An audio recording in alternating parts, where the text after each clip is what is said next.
I'm gonna give it a little acceleration here.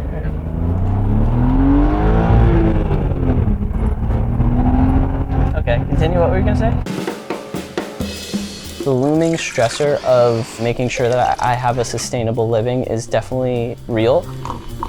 La la la la la la. I'll be back. But I would much rather take that stressor over the stress of sitting down and doing something that I don't like every single day and it becomes monotonous. I'll do the end of a monologue. Now, each and every day is very different from one another. Every day feels like an adventure, which is extremely fun to me. Hi, I'm Max Gallo. I'm 28 years old, living in Brooklyn, New York. And in 2023, I made $17,000 working as an actor.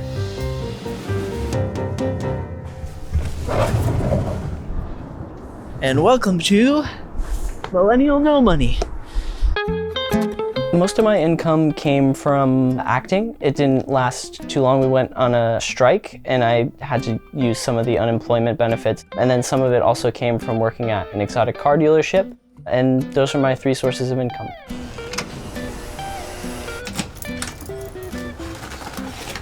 I did not like that job. It made me feel like the bad guy at times, where I had to do what the company wanted and not necessarily what I would have liked to do. I'm not actually reading this book. I'm just looking at it. It's a good book though. Power of Habit. I was saving a good amount and it was very scalable. I probably could have put a deposit on a home, but I wanted to take my shot. I wanted to try to follow my dreams because I knew that if I tried later in life, I don't know if I would have as much momentum as I do now, and I could always go back to a more traditional path if I needed to.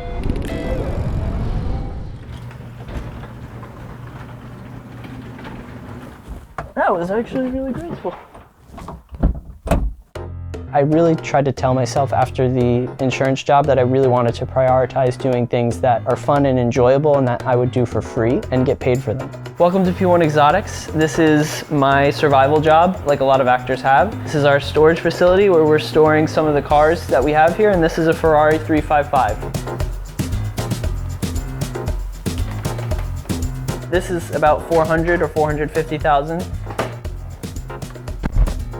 You can see the aerodynamics. The wind and the air would go through the door. So while working for the car dealership, I would get $20 an hour, which was pretty good, at least for me in terms of like the fun that I was having. But I put that sort of on the back burner because it would require me to go back and forth from New York to New Jersey. That becomes a lot, but still very much worth it to do it once in a while. One thing that I have noticed, which is very odd, especially for being in the income bracket that I'm in, I have a Honda Civic that I drive around, and I've gone to like some of the same places and I've been treated extremely differently. If I pulled up somewhere in a Lamborghini or a Ferrari, you're treated like royalty. If you're in a Honda Civic or anything normal, you'll go very much under the radar. People have no interest in paying attention to you, and it's a little off-putting.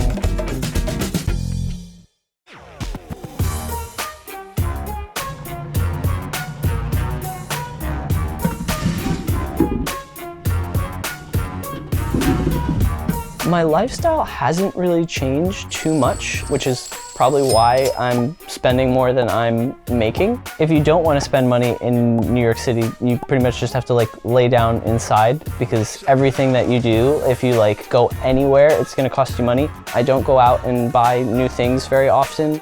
I like to spend my money on experiences rather than an item. It's definitely been difficult. I've relied on some of my savings to compensate for the losses that I've had each month. It's interesting because to accrue that savings took like a few years, but it's also being dissipated over the course of a few years. So I don't feel too stressed by it. And then I put my camera right there, and then this is like for auditions. I feel pretty good about paying my bills, at least right now. I know I don't have a huge safety net, but it does feel good that I at least have something there. And I know that at any time I could go in the corner to Starbucks or any sort of place and get a job that's gonna meet my expenses because they're relatively low. Hello, welcome to my tiny little apartment. This is my tiny room. I have a little editing setup here. I ended up getting a really good deal on this place. It's supposed to be around $3,000, but I ended up getting about $1,000 off per month. I went to a real estate agent and I said, do you know of anything that's going to be on the market in about 3 months? I'll take it as soon as the last tenant leaves, so that way you have no downtime and you're not missing out on like a few months rent when the apartment's sitting there. And I said, if you could pass that savings along to me, I would love it. And they went for it.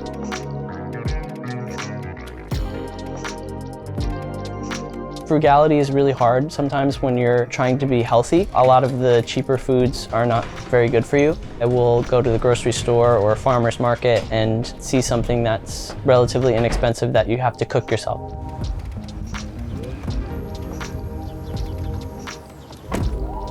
I didn't buy the BMW M Roadster with an investment mindset. I bought it just because I was not really that happy at the insurance company. I was trying to mitigate that by buying myself like a fun little sports car. It was actually not that expensive when I bought it. It was around $10,000, but since then it's nearly doubled in value.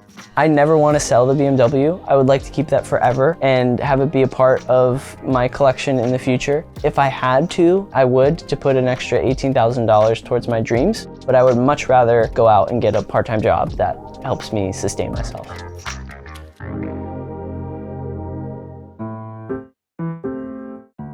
When I was in class surrounding acting, like it felt really, really good. I was like, I would love to do this for free, let alone if someone eventually decides to pay me for it. It also felt like therapeutic. I think a lot of us have like played in an imaginary way when we're kids, and that's what it kind of feels like as an adult. So it felt really cool, and I wanted to do more of that. I've been writing and working towards like a few different things. I would say I am happier now than when I was working for the insurance company. I feel hopeful that something great might just be around the corner. I think a lot of actors feel that way, so I don't want to be delusional. With a southern accent is that roll. Right. We're doing the last but certainly not least. One thing I think people don't necessarily understand about actors or artists, especially from like a point of view of someone who maybe has a corporate job or isn't into the arts, is that it's a way of life, and this is a really difficult path to take. But for artists, it's not as much of a choice as you think it is. We don't really feel whole, we don't really feel good unless we're expressing ourselves. And that's really hard to do, especially when you're not being paid for it and sometimes don't even have the outlet to do it. Well, like when you finish a monologue, one of the first things I usually ask is like, you know, left to your own devices, what would you do differently, or what would you want to adjust? Yeah.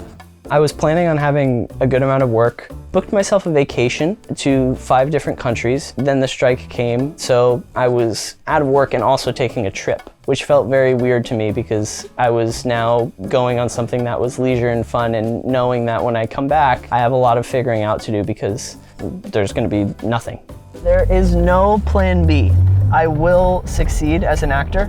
I don't know to what length I will succeed. I don't know if I'll have my own movie or my own TV show, but I will become an actor. There's no option. I will also be considering and pursuing other ways to earn money and maybe another career path that will earn me a salary and not just like a gig. Yeah. Some of the goals for this year is to get an agent, so that way I can get my foot in the door for things that I currently can't get my foot in the door for, and also to start writing a little bit more on some of what I really want to make in the future.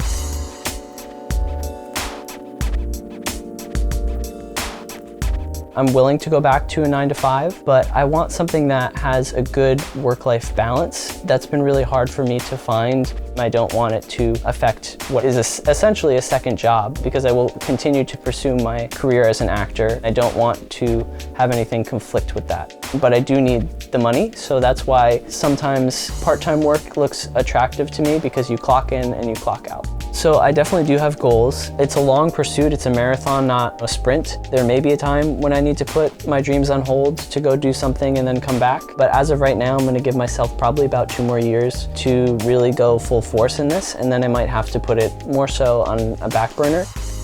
Every choice that I've made has led me to this point right now, and I don't regret it. It's pretty great.